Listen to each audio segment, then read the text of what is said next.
My wife isn't cheating yet, but what I found out might be even worse. What do I do now? I don't know what's more messed up, the fact that I'm about to write this or that I've actually been living this. But I guess this is what people do, right? They throw their crap out into the void, and maybe it makes them feel better. Hell, I don't know if it'll help, but it's better than sitting here losing my mind in silence. So yeah, here I am, Kyle, 31 years old, male, and I guess this is where my life's at now. I've been with my wife, Jessica. She's 28 for 7 years. That's supposed to mean something, right? 7 years together, for years married. It's supposed to be that sweet spot where things are comfortable but still good. Except it's not. Nothing's been good for a while, and I didn't even notice it happening. Or maybe I just didn't want to notice. It's funny how you can wake up one day and realize that the person lying next to you is a total stranger. I used to look at Jessica and feel lucky, like I'd hit the damn jackpot. She's got this magnetic energy, like she lights up a room, you know? I used to love that about her. But now it feels like all that charm, all that charisma, isn't for me anymore. It's for everyone else. It started small. These little moments where she'd be on her phone, laughing at something, but not sharing it with me. Work dinners that seemed to stretch later and later. Client meetings that kept her out until 11 or midnight. I didn't think much of it at first. I'm not the jealous type. I figured she's in real estate, and that's just part of the deal. She's got to keep her clients happy, got to network, got to sell herself, right? But then things started to shift. I don't know how to explain it, but it's like this coldness crept into our house.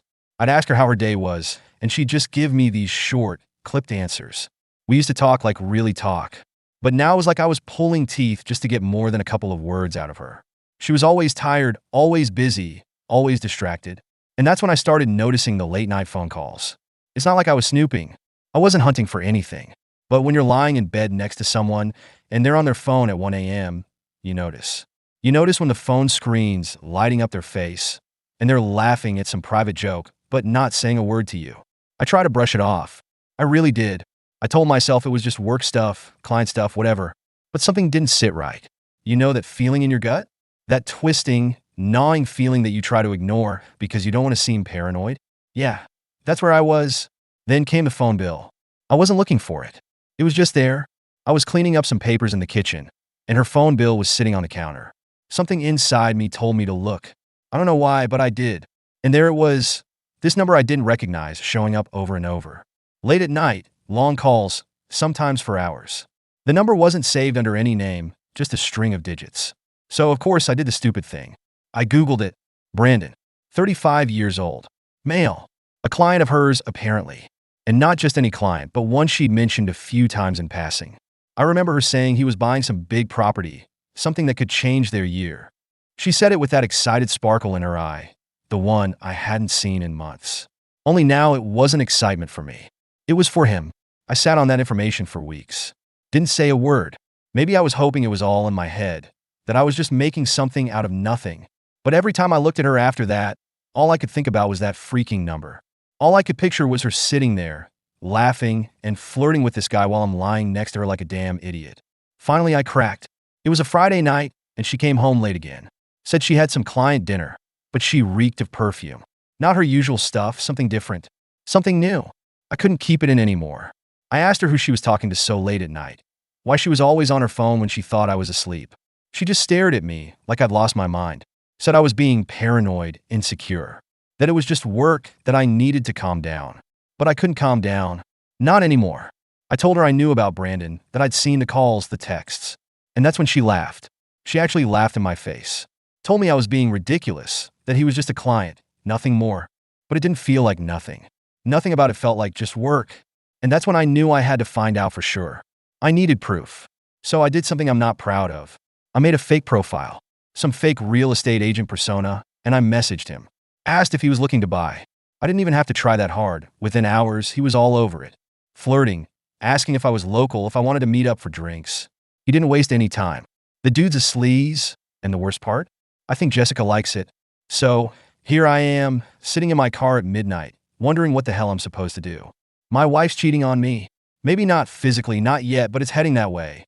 And I'm stuck here, trying to figure out if I walk away or fight for something that's probably already dead. Update 1. A lot of you told me to leave her. It's easier said than done though, isn't it? You invest 7 years into someone, and it's not just a switch you can flip. But I'm starting to realize that maybe this is already over, And I'm just holding on to the idea of what we used to be, not what we are now. After I posted that first message, I couldn't get the image of Brandon out of my head. This guy, this dude, was out there thinking he had my wife wrapped around his finger. And maybe he did. Hell, maybe he still does. But it wasn't about him anymore. It was about me. What kind of man was I if I just sat back and let this happen? I confronted Jessica again. This time, I wasn't going to let her gaslight me, make me feel like I was the crazy one. I told her I knew what was going on, that I wasn't stupid, that I'd seen enough to know she was at least thinking about cheating. Her face went cold. No more laughing, no more mocking me. Just this blank, icy stare. She didn't deny it. Didn't even try to spin some bullshit excuse. She just looked at me and said, "Kyle, it's complicated." What the hell does that mean? Complicated? Either you're cheating or you're not, right? But apparently not. She told me she wasn't sleeping with Brandon. Not yet, anyway. But she was thinking about it. Thinking about crossing that line. She said he understood her in ways I didn't anymore, that he listened to her, whatever the hell that means. Like I'm just some background noise in her life now, while Brandon's the star of the show. I couldn't handle it. I walked out, left her standing there in the living room while I drove around for hours, trying to clear my head. But nothing's clear. Everything's a mess. I don't know if I should fight for this marriage or just let it burn. Maybe it's already burning, and I'm the last one to notice. Update 2. I've been thinking a lot about what comes next. Jessica and I haven't really talked since that last confrontation. She's been staying late at work more and more, and every time she comes home, there's this distance between us. It's like we're two strangers living in the same house. I don't know what's worse, the silence or the fact that I can feel her slipping away, and I'm powerless to stop it. I did something I never thought I'd do. I followed her. She said she was meeting a client for dinner, and I just couldn't take it anymore. I had to know. So I got in my car and followed her to the restaurant. I felt like a freaking stalker, but at this point, I didn't care. I needed to see for myself what was going on, and there they were, Jessica and Brandon, sitting at a table in the back, all cozy and close like they weren't even trying to hide it. I sat in my car, watching them through the window like some pathetic loser, and it was worse than I imagined. It wasn't just the fact that they were together. It was the way she looked at him. That look she used to give me when we first started dating, that spark in her eye. I hadn't seen that look in years. They weren't touching or anything, just talking, laughing, but it was the kind of intimacy that runs deeper than physical contact. The kind of connection that makes you feel like the outsider in your own life. And in that moment, I realized this wasn't just some fling or some emotional affair. She was gone. I was watching my wife fall in love with another man, and I couldn't do a damn thing about it. I stayed there for over an hour, just watching them, watching her, and it hit me, this was over. There was no saving this. She wasn't just thinking about cheating anymore. She was already halfway out the door, emotionally checked out of our marriage. It didn't matter if she'd slept with him or not. The damage was done. When she finally left the restaurant, I followed her home, but didn't go inside. I couldn't. I just sat in my car, staring at our house, thinking about how we used to be. How things used to be so simple, so good. And now, everything was ruined. It felt like I was mourning someone who hadn't even died yet. Update 3. I've been thinking about what to do next. I've been thinking a lot, actually, maybe too much. I haven't said a word to Jessica about what I saw. Hell, I haven't said much of anything to her since that night. We've been like ghosts passing each other in the hallway, barely acknowledging each other's existence. She doesn't even seem to notice how far we've drifted apart, like she's already living some other life in her head. I've thought about confronting her again, telling her I followed her, that I know everything. But what's the point? What good would it do to have another fight? I can't make her love me again. I can't force her to stay if she's already mentally checked out.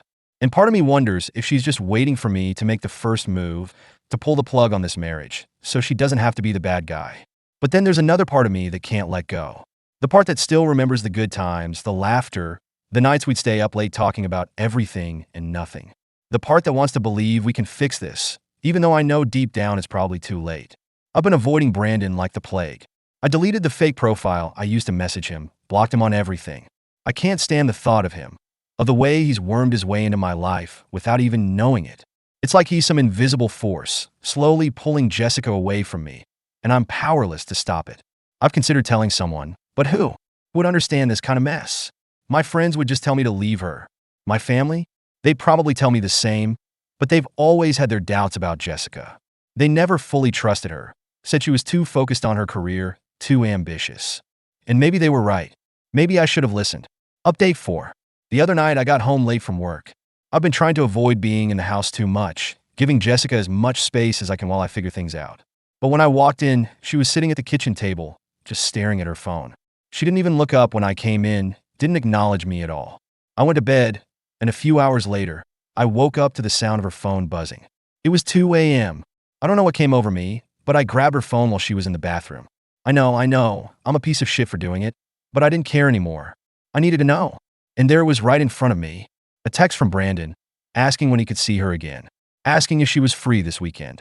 I felt sick. My hands were shaking so bad I almost dropped the phone. This wasn't some innocent friendship or professional relationship.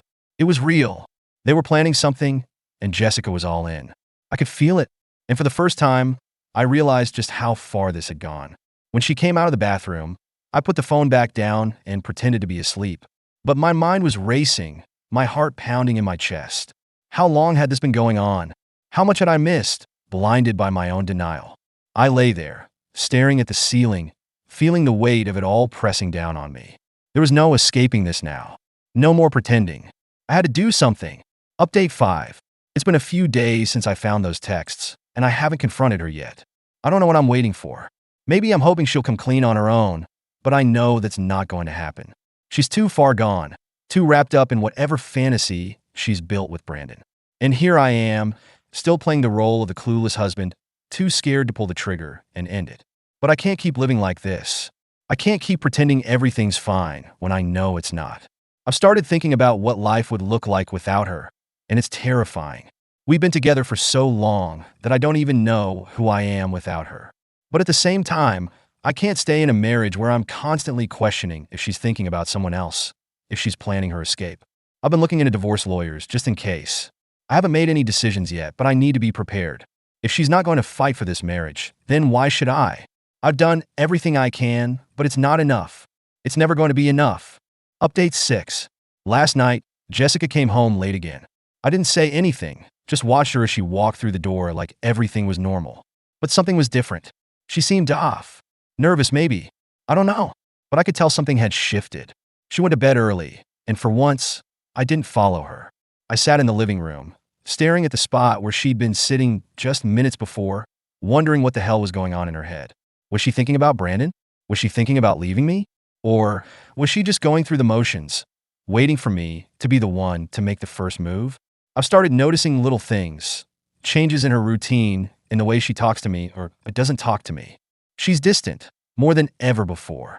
And I can't shake the feeling that she's already made her decision, that she's just waiting for the right moment to tell me. But I don't want to wait for that moment. I don't want to give her the satisfaction of being the one to end this. I've been thinking about leaving, just packing my bags and getting out of here, letting her deal with the fallout. But something's stopping me. Maybe it's pride, or maybe it's just the fact that I don't want to give up without a fight. I don't know. Update 7. This morning, I woke up to an empty house. Jessica's car was gone, and there was no note, no explanation. I checked my phone, nothing. No missed calls, no texts. Just silence. I don't know where she is, and honestly, I'm not sure I care anymore. Let her be with Brandon. Let her throw everything we had away for some sleazy client who probably doesn't give a damn about her beyond whatever he can get out of her. I'm done. I'm done trying to fix this. Done pretending that we can go back to the way things were. She made her choice, and now I'm making mine. I'm leaving. I don't know where I'm going yet, but I can't stay here. Not in this house. Not in this marriage. I've wasted enough time trying to hold on to something that's already gone. Final update. I packed my bags and left this afternoon. I didn't say anything to Jessica, didn't leave a note. I figured she'll figure it out when she gets home and sees the empty closet, the missing car keys. Maybe she'll be relieved. Maybe she won't even care. Either way, I'm done. I thought I'd feel sadder, but all I feel is relief. Like a weight's been lifted off my shoulders. I don't know what the future holds, and yeah, I'm scared as hell. But at least I'm not living in denial anymore. As for Jessica, I don't know what's going to happen with her and Brandon. And frankly, I don't care. Let them have each other. Let them.